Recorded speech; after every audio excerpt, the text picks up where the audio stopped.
Hello, Donnie the Barbecue Man Thomas. Some of you out there have bought cars from me.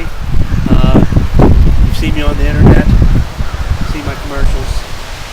Right now, it's cold, about 35 degrees, and we're going to perform a test on the Stoker system by Rock's BBQ LLC out of California.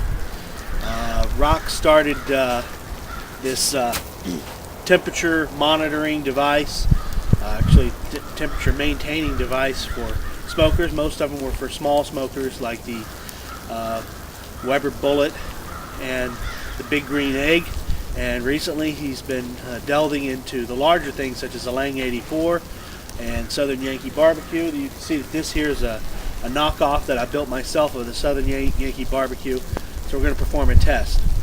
One thing I got to say right up front about Rock's Barbecue is, this is a new item. He's using a 25 cubic foot per minute blower, and he had been marketing this with 5 and maybe some 10s. So this is a new test on the 25 cubic foot per minute blower for big stick burners like mine.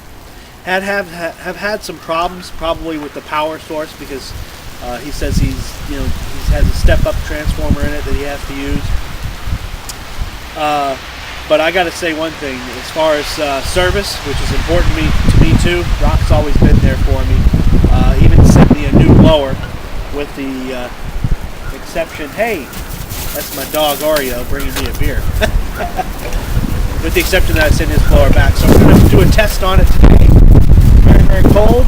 I'm going to get my LP propane gas burner started and get this thing dried out, get some wood on, and then we'll add our Stoker in a few minutes. Alright, fire's beginning to catch nicely. I've got my door shut.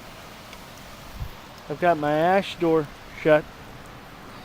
What we want to do is make sure, this is where I have 2 ports in case I wanted to add a second one, but I've got that side capped off.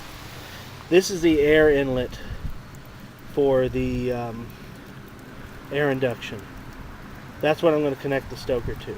We want to make sure is, especially now that I've made the doors airtight with stove caulking, is that when I shut the door that I don't get any blow-by.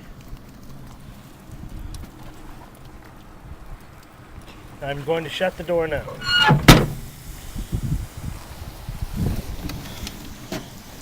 And as you can see, there was no blow-by.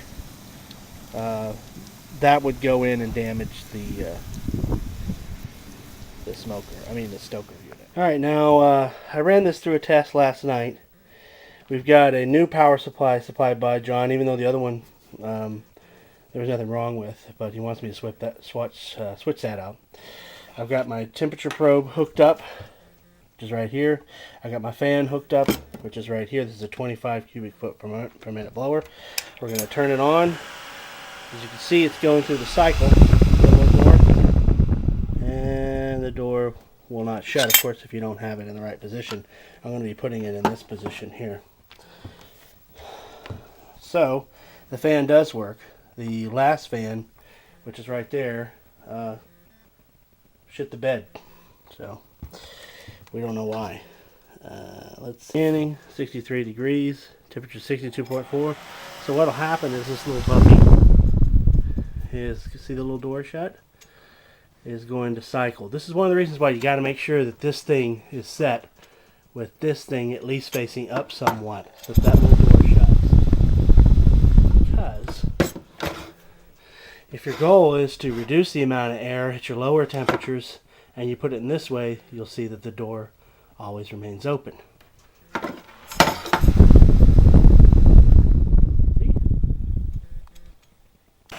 Okay, you see that we have a temperature set at 61.4 degrees, which, quite frankly, I think may need a little calibration because it seems like it'd be hotter than that in my house. But it's laying on the counter, maybe it's picking up some counter stuff. You can hear the blower working. One thing I did notice this time is that this time I've got a actual serial number of the blower in there, and last time I didn't. But that may be because he sent me a second blower, and he didn't want me to confuse them or something like that. Well, there we go. You'll see that I have a high temp set of 380, and I have a low temp set of 189, and a target temp set of 240, which is 1. Alright. Now when I unplug this, all the same settings will be set there unless I change them. Over here, I've got the unit well covered, where any drips that might occur will drip down the back. It's very, very important to make sure that your hookups themselves, that's the probes and everything, don't get wet as well, because there's electronics in those.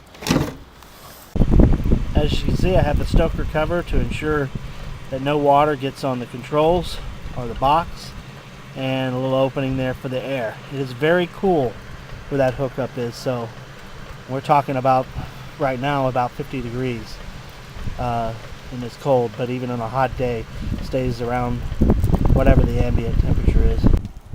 Okay, I've got a secondary temperature gauge here. 209 on this thermometer, so we know if we add 30 degrees we're at 239. The problem is that the Stoker is set for about 269. We'll see in the next few minutes. Got a lot of wood in there. If it's blowing. Here's an example of where you can see out there. Let's see here. There's the Stoker going.